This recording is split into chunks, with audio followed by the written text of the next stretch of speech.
सबसे पहले स्वागत है आप सभी को आपके अपने इस प्यारे यूट्यूब चैनल पे। आज मैं इस वीडियो में बिहार बोर्ड कक्षा 10वीं के स्टूडेंटों के लिए संस्कृत का कुछ इंपॉर्टेंट ऑब्जेक्टिव क्वेश्चन बताने वाला हूं, जो कि आने वाले एग्जाम के लिए बहुत ही लाभदायक साबित होने वाला है। तो यदि आप इस चैनल पर नए हैं और अभी तक इस चैनल को सब्सक्राइब नहीं किए हैं तो बिहार बोर्ड से रिलेटेड इंपॉर्टेंट और ऑब्जेक्टिव और सब्जेक्टिव सभी सब्जेक्ट का पाने के लिए आप इस चैनल को सब्सक्राइब कर लें। साइड में बेल आइकन आएगा, उसे दबाकर ऑल नोटिफिकेशन को ऑन कर दे ताकि कोई भी वीडियो मैं अपलोड करूं तुरंत आप तक नोटिफिकेशन पहुंच सके। तो चलिए आप लोगों के बीच संस्कृत का पहला क्वेश्चन है, सत्य का मुंह किस पत्र से ढका हुआ है। आप लोगों का ऑप्शन है हिरणमय पात्र से, बी में है मृणमय पात्र से, सी में है रजतमय पात्र से, डी में है ताम्रमय पात्र से। तो बच्चों आप लोगों को याद रखना है कि सत्य का मुंह जो है वो हिरणमय पात्र से ढका हुआ है। ऑप्शन ए इसका सही आंसर है। दूसरा क्वेश्चन है, मेगास्थनीज पटना किसके समय में आया था। आप लोगों के बीच ऑप्शन है अशोक के समय में, मुगल वंश काल में, चंद्रगुप्त मौर्य के समय में, डी में है अंग्रेजों के समय में। तो आप लोग काउंट भी करिएगा कि इसमें से कितना क्वेश्चन आप लोगों को याद है, और जो याद नहीं है उसका आंसर मैं बता रहा हूँ, आप लोग उसे भी याद रखेंगे। और काउंट करिएगा कि आप लोगों को इससे पहले हम जो बता रहे हैं इससे पहले कितना क्वेश्चन याद था। ठीक है, वीडियो को शुरू से अंत तक जरूर देखिए। अगर आप कमज़ोर भी है या तेज़ भी है तो आप लोगों को एक चीज़ बताने वाला हूँ जिससे आप एग्ज़ाम में बहुत अच्छा मार्क प्राप्त करके पास हो सकते हैं। तो आप इस वीडियो को शुरू से अंत तक जरूर देखिए। कभी ना कभी मैं इस वीडियो के अंत तक जरूर बताऊंगा कि कैसे आप लोगों को अच्छा मार्क प्राप्त करना है। तो इसका सही आंसर हो जाएगा ऑप्शन सी, चंद्रगुप्त मौर्य के समय में मेगास्थनीज पटना आया था। तीसरा क्वेश्चन है, पाटल पुष्पों की पुतलिका रचना के आधार पर पटना का कौन सा नाम है।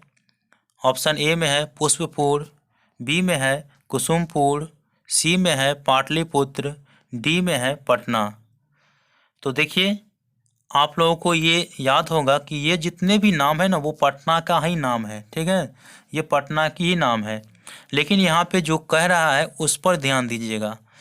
पाटल पुष्पों के पुतलिका में ये लिखा हुआ है कि पटना का कौन सा नाम है। तो आप लोगों को याद रखना है ऑप्शन सी, पाटलिपुत्र। ठीक है, इसके बाद चौथा क्वेश्चन है, पटना में कौमुदी महोत्सव कब मनाया जाता था। तो आप लोगों के बीच ऑप्शन है गुप्त वंश काल में, बी में है मुगल वंश काल में, अशोक के समय में, अंग्रेज के समय में। तो आप लोगों के बीच जो सही आंसर होगा वो आप लोगों का ऑप्शन ए, गुप्त वंश काल में पटना में कैमोदी महोत्सव मनाया जाता था। इसके बाद पांचवा क्वेश्चन है, सप्तपदी क्रिया किस संस्कार में संपन्न की जाती है।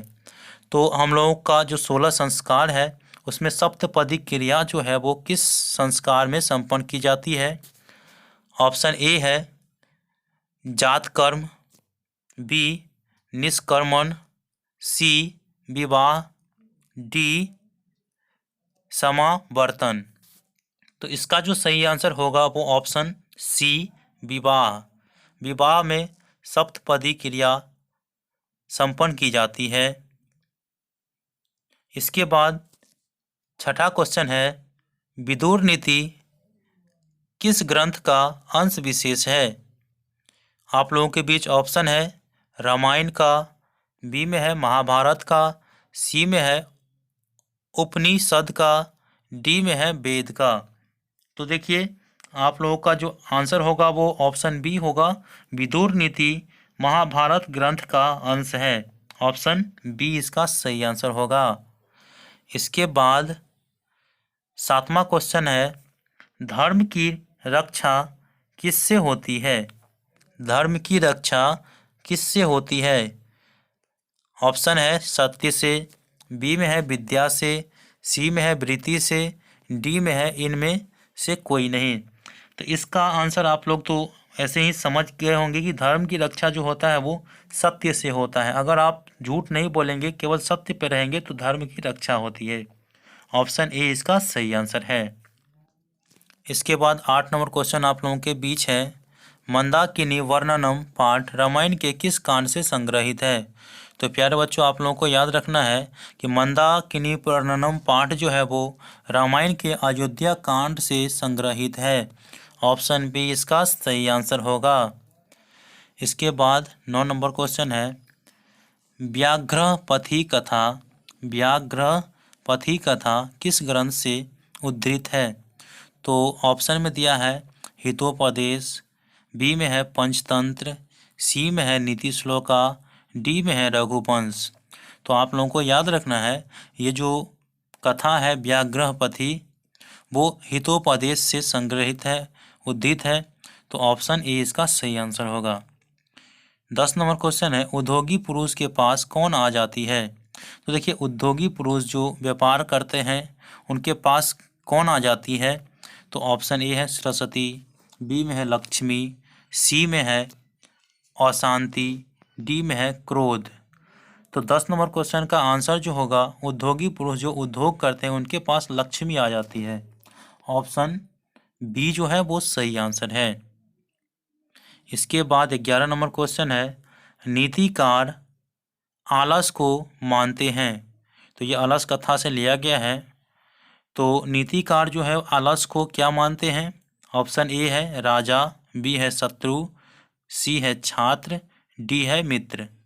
तो आप लोगों को इस क्वेश्चन का आंसर देना है। बहुत ही इजी क्वेश्चन है और आप लोग इस क्वेश्चन का आंसर दे पाएंगे, मुझे उम्मीद है। तो आप लोग 11 नंबर क्वेश्चन का आंसर कमेंट बॉक्स में ज़रूर दीजिएगा कि नीतिकार जो है वो आलस को क्या मानते हैं, वो आप कमेंट बॉक्स में ज़रूर लिखिए, ठीक है। इसके बाद 12 नंबर क्वेश्चन है, कस्य शासकस्य काले पाटलिपुत्र नगरस्य शोभारक्षा व्यवस्था च अति उत्कृष्टा आसीत्। तो ये जो लाइन में कहने का तात्पर्य है कि कौन से शासक के काल में पाटलिपुत्र नगर के शोभा और रक्षा अति व्यवस्थित थी और अच्छा था। तो आप लोगों का ऑप्शन में है अशोकस्य, चंद्रगुप्त मौर्यस्य, अजातशत्रु, मेगास्थनीज। तो इसका जो सही आंसर होगा ना वो ऑप्शन बी, चंद्रगुप्त मौर्य के काल में पाटलिपुत्र के नगर का जो शोभा रक्षा और व्यवस्था बहुत ही सुंदर था। ऑप्शन बी इसका सही आंसर होगा। 13 नंबर क्वेश्चन है, अलस कथा पाठ के लेखक हैं। तो आप लोगों को याद रखना है, अलस कथा पाठ के लेखक विद्यापति हैं। ऑप्शन बी इसका सही आंसर है। 14 नंबर क्वेश्चन है, मिथिला का मंत्री कौन था? तो मिथिला का मंत्री कौन था? ऑप्शन ए है कर्मवीर, बी है सुरेश्वर, सी है वीरेश्वर, डी है विद्यापति। तो ये तो विद्यापति मंत्री तो नहीं था, ठीक है, ये नहीं होगा। इसके बाद आप लोगों का 3 ऑप्शन मिलता है। तो आप लोगों को याद रखना है कि मिथिला का मंत्री जो था वो वीरेश्वर महाराज।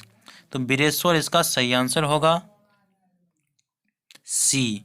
इसके बाद 15 नंबर क्वेश्चन है, आधुनिक संस्कृत लेखिकाओं में कौन प्रसिद्ध है?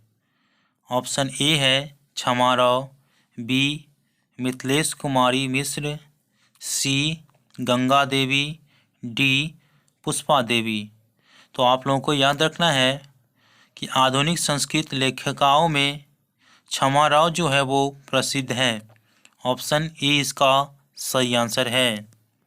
इसके बाद 16 नंबर क्वेश्चन है, संस्कृत साहित्य लेखिका में सर्वशुक्ला सरस्वती किसे कहा गया है? तो ये जो पाठ है संस्कृत साहित्य लेखिका, उसमें सर्वशुक्ला सरस्वती किसे कहा गया है? Option A Vijayanka, B Maitreyi, C Apala, D Urvashi. तो आप लोगों को याद रखना है, संस्कृत साहित्य लेखिका पाठ में सर्वशुक्ला सरस्वती विजयंका को कहा गया है। ऑप्शन ए इसका सही आंसर है। 17 नंबर क्वेश्चन है, भारत की शोभा से कौन प्रसन्न होते हैं? ऑप्शन ए ईश्वर, बी जंतु, सी दानव, डी मनुष्य। तो आप लोगों को याद रखना है कि भारत की शोभा से ईश्वर अर्थात भगवान प्रसन्न होते हैं। ऑप्शन ए इसका सही आंसर है। 18 नंबर क्वेश्चन है, कति संस्कारः भवन्ति। तो हिंदी में अनुवाद इसका होगा कि संस्कार कितने प्रकार के होते हैं। तो आप लोग अगर पाठ पढ़े होंगे तो याद होगा कि हम लोग का जो संस्कार होता है वो 16 होते हैं। 16 संस्कार होते हैं। तो आप लोगों को ऑप्शन सी दिख रहा होगा षोडश, वो सही आंसर है षोडश। इसके बाद 19 नंबर क्वेश्चन है, अत्यंत यष्टि संस्कारः कदा भवति। तो अत्यंत यष्टि संस्कार जो है वो कब होते हैं। तो आप लोगों को याद रखना है कि जब इंसान मर जाता है तब अत्यंत यष्टि संस्कार होते हैं। तो ऑप्शन ए देख रहे हैं आप, मरणादंतरम। तो मरने के बाद जो है वो संस्कार होते हैं। ऑप्शन ए इसका सही आंसर है। 20 नंबर क्वेश्चन है, विदुरनीतेः संकलितः पाठस्य नाम किम अस्ति। विदुरनीतेः संकलितः पाठस्य नाम किम अस्ति। तो विदुरनीति जो पाठ है वो संकलित है किससे। ऑप्शन ए है नीति श्लोकाः, बी भारत महिमा, सी मंगलम, डी मंदाकिनी वर्णनम। तो आप लोगों को याद होगा कि नीति श्लोका से विदुर नीति पाठ जो है वो संकलित है। ऑप्शन ए इसका सही आंसर है। तो बच्चों आज की इस वीडियो में इतना ही। अगर आप लोगों को वीडियो अच्छा लगा और आप लोगों ने 20 में से कितना ऑब्जेक्टिव आंसर सही दिए हैं वो मुझे कमेंट बॉक्स में ज़रूर लिखिए। इसके बाद वीडियो अच्छा लगा लाइक करिए, चैनल को सब्सक्राइब करिए, वीडियो को अपने दोस्तों तक शेयर करिए ताकि उनको भी लाभ हो सके।